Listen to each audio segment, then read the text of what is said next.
You talk about critical race theory, which is pretty much going to be teaching kids how to hate each other, how to dislike each other. That's pretty much what it's going to. That's pretty much, I don't care what you say, it's pretty much what it's going to all come down to. You're going to deliberately teach kids, this white kid right here got it better than you because he white? You're going to purposely tell a white kid, oh, the black people are all down and suppressed. How do I have 2 medical degrees if I'm sitting here oppressed? Please get back to just teaching our children math, science, factual history, equity of opportunity, and teaching them how to think and not what to think. In school board meetings across the country, critical race theory is all the rage, and I do mean literally. Figure it out, or get off the podium. And one of the more high-profile confrontations involved the recent clash between Ben Shapiro and MSNBC contributor Malcom Nance on HBO's Real Time with Bill Maher.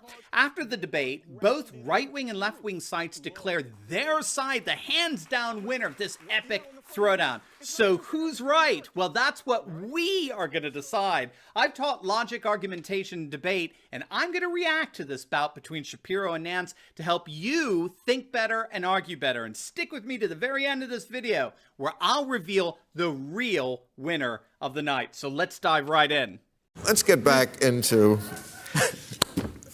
hard news. I hate it. We're having such a good time, and now we're going to fight. And now I'm going to make you fight again, but it's okay. But I got to talk about the muzzle laws. There's these laws that have been introduced in a number of states to not talk about critical race theory. Now, critical race theory, I must say, to begin with, I hadn't heard the term probably a year ago. Now I hear it every day. I think Americans are just starting to hear it. And I think no one knows exactly what it is. They know it has something to do with race, and it's some kind of a theory. Right? How would you describe it? And then we'll ask, how would you describe it? What is critical race theory? All right, so I really appreciate this part. Bill Maher is setting up the debate by first asking his guests to define what critical race theory actually is.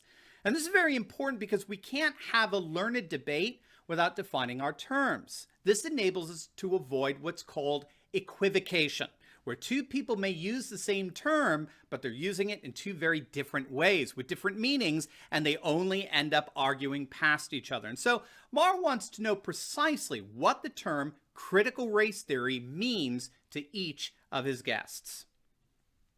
I will admit that I read a lot of critical race theory in law school. So, you know, the work of Derek Bell or Gene Stefanczyk This is and the Richard stuff Delgado. No one knows but you and 6 other people. Right. So, but what matters is what is it practically? It's being taught in schools or some form of. yes, there's a certain sort of crystallized version of it that is a lot less complex than what critical race theory actually is. But critical race theory essentially argues that racism is baked into all the systems of American society, and that any sort of neutral system is, in fact, a guise for racial power. And so the argument is made by Derek Bell, for example, that Brown versus Board of Education, this is an argument he made in 1991, that Brown versus Board of Education was actually a way for the white community to leverage its own power. It wasn't an attempt to end segregation in public schools. Even things that are purportedly good in terms of race, so long as they uphold these broader systems, things like capitalism or things like the meritocracy, these things are actually just guises for power. And so what that boils down to in sort of practical terms is all disparity equals discrimination. If you can see any stat where black people are underperforming white people, this means the system was set up for the benefit of white people, and that white people have a duty to tear down these systems in order to alleviate the racism that's implicit in those systems. When it comes to schools, what this tends to boil down to is kids who are white have experienced privilege because the system was built for white people, and we have to change the standards. All right, so that's a very, very clear definition to CRT. Agree with it or not, again, the important point is that Shapiro is being very transparent for how he's using the term critical race theory. He gave a bit of the legal origins of CRT, which is something called critical legal studies.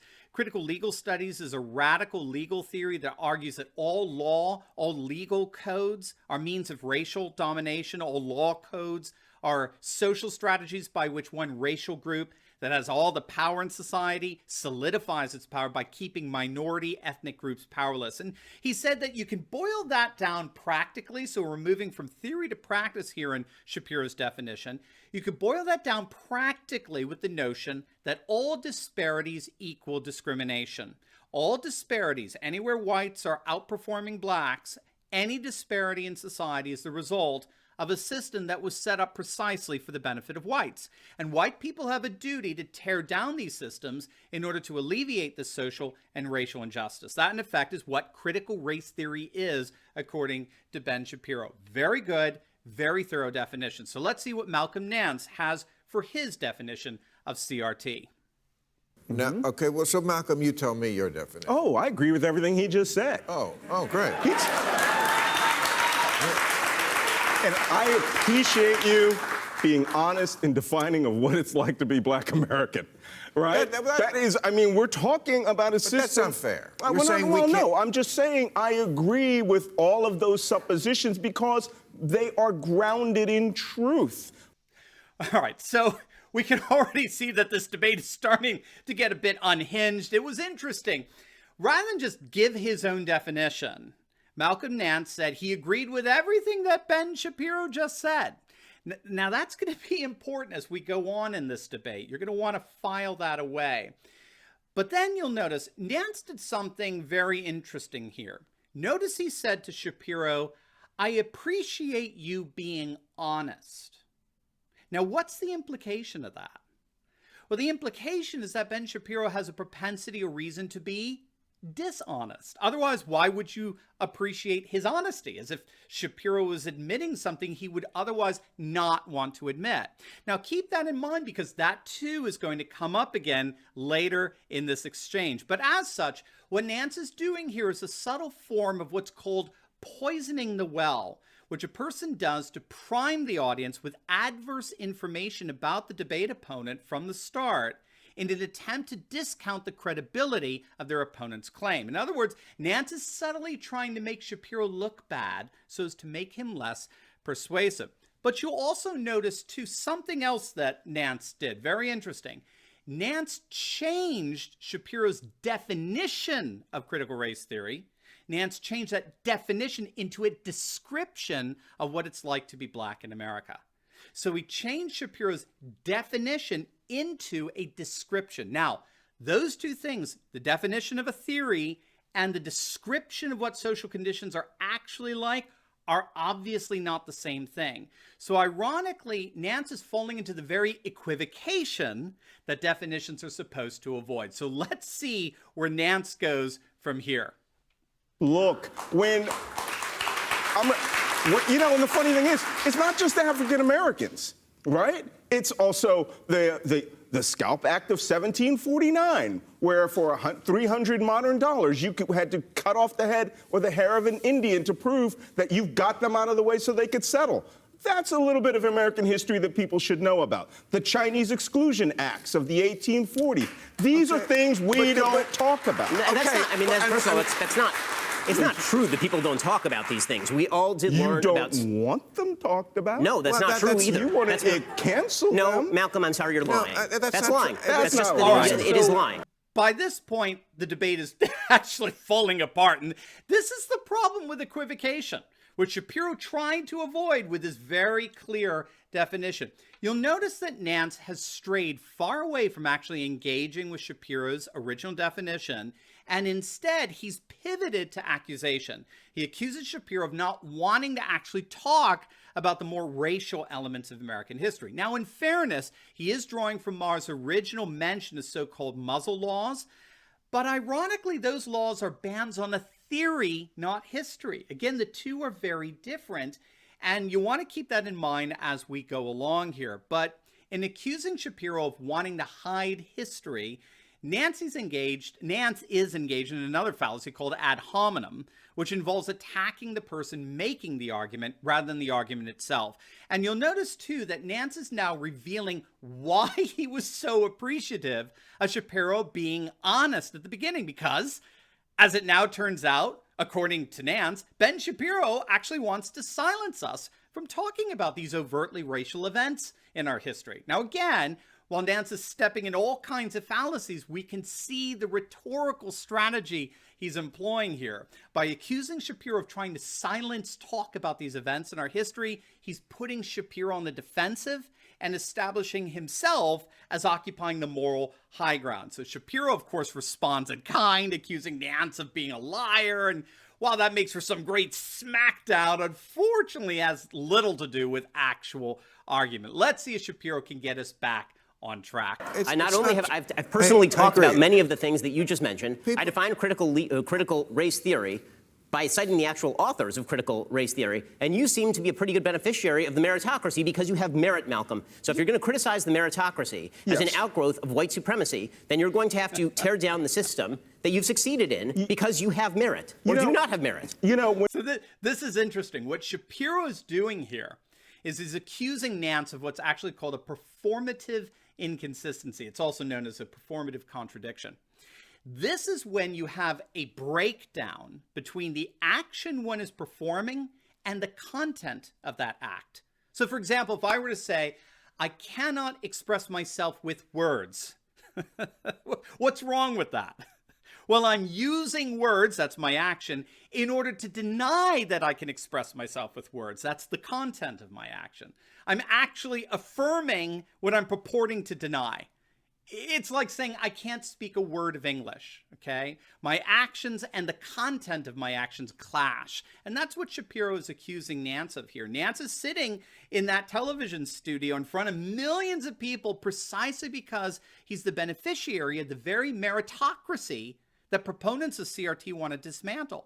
Because any discrepancy between different groups is by definition evidence of a racist system that benefits one group at the expense of others. So Shapiro is arguing that Nance just being there in the real-time studio is proof that he is a beneficiary of the very meritocratic system that CRT advocates like Nance himself claim is racist. So how does Nance respond to that? When my great-great-grandfather ran away from slavery to join the 111th U.S. Colored Troops and fight against the South, keeping human beings as slaves, he didn't think, you know what, in 150 years, my great-great-grandson's going to have to sit on stage and argue with a guy who thinks all that's bullshit. All right? All of what is bullshit? No. I'm just saying, Malcolm, there is no controversy. The controversy that's made up is people saying that this is being discussed, this is being taught in schools, and that kids should be kept away from it. That's not true. It's not even a real controversy. Malcolm. Now, once again, you'll notice Nance's response had absolutely nothing whatsoever to do with Shapiro's definition of CRT. It had nothing to do with Shapiro's pointing out his supposed performative inconsistency. Instead, he's going right back to his attempt at accusing Shapiro of wrongdoing, which is Shapiro's supposed dismissal and rejection of racist events in America's past. So logically, Nance is a mess here, okay? He's a total mess. But again, rhetorically, it's very effective in that it whipped up the audience and put Shapiro back on the defensive. So let's see how Shapiro responds. The fifth largest school district in America, Clark County, just decided that they were going to lower standards with regard to testing because they wanted to alleviate disparities in outcomes. That is an outgrowth of critical race theory. Can you draw a straight line to it? Yes. Really? 100%. Because when you say that the meritocracy is an outgrowth of white supremacy, and then you suggest that I'm somehow denying that slavery took place or that your great-great-great-grandfather was a hero because I'm saying that I want people tested when they are in school to see if they are good at school, then what you're purporting to push now is just nonsense. And it's sheer bullshit, Malcolm. It's just bullshit. No, it's, you have to hand it to Shapiro there. Remember, in his original definition, CRT, practically speaking, is the notion that all disparities evidence discrimination. And then he cites an example of the fifth largest school district in America, Clark County, lowering test standards so as to eliminate that disparity and by implication eliminate discrimination. So there's your straight line between CRT and Clark County public schools. But clearly Nance's dismissiveness and his evasiveness is getting under Shapiro's skin. So Bill Maher steps in and gives his 2 cents.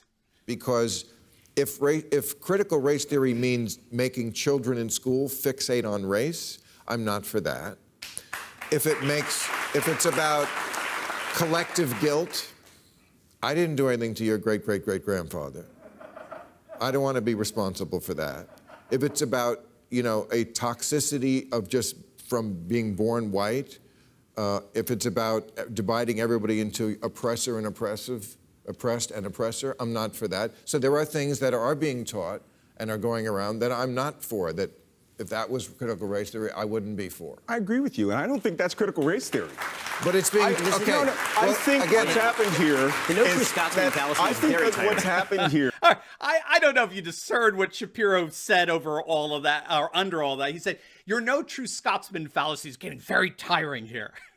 The no true Scotsman fallacy is a defensive mechanism where a person refutes any criticism of his argument by denying he or she's actually making that argument. Right? You often hear, well, that's not what I'm saying. That's not what I'm arguing. So whenever the debate opponent brings up some really good point that appears to refute the other side's argument, all the other side has to do is just simply adjust and modify their argument so as to exclude those good points. So that's why you're here. Well, that just isn't CRT. Real critical race theory doesn't do that. All right, back to the debate. As this terminology, sort of like defund the police, has been hijacked and been framed around the left as that they want to do all this, they want to rip down the entire social fabric of America, and they want us to be guilty about everything. I want you to teach history. I had a lot of people in the military. Hold on.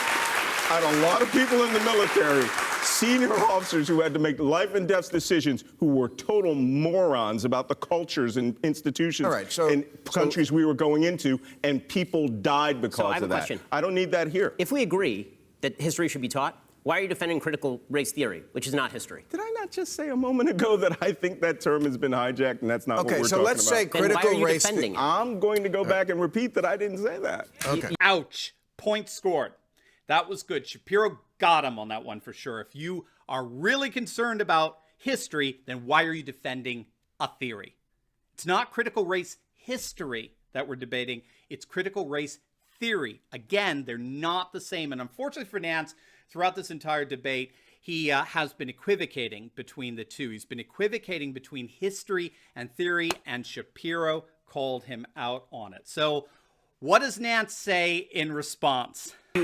You are literally defending critical race theory by redefining it as just teaching history, which is a cheap semantic trick, and you know it. Is this what you do on your show? Because it sucks. You know, Malcolm, Malcolm, I appreciate that, but I will comfort myself tonight by sleeping on my bed made of money. I'm sure we have an adult. I'm sure we have another adult subject to talk about. Well, as you can see, I mean, the debate pretty much collapsed and bloated at that point. Nance is a smart guy. I think he realized Shapiro got him. Shapiro called him out for equivocating all throughout the debate, and he caught Nance red-handed, changing the definition of the term CRT, even though Nance responded originally to Shapiro's definition of CRT with this. Oh, I agree with everything he just said. Oh, great. So who won the debate? Well, Ben Shapiro defined his terms, he provided evidence for his definition, and he remained consistent to that definition and evidence throughout the entire debate. Nance, on the other hand, claimed to agree with every word of Shapiro's definition, but then equivocated by turning the definition into a description. He then became highly evasive whenever counter evidence was offered and committed numerous fallacies throughout the debate. The winner, Ben Shapiro, hands down. So what do you think? What were some of the highlights of the debate for you? Let us know in the comments section below. And before you go, make sure to watch my latest video on why Patriot militias are surging throughout the nation. You're not going to want to miss that. So make sure to click on the link, and I'll see you over there. God bless.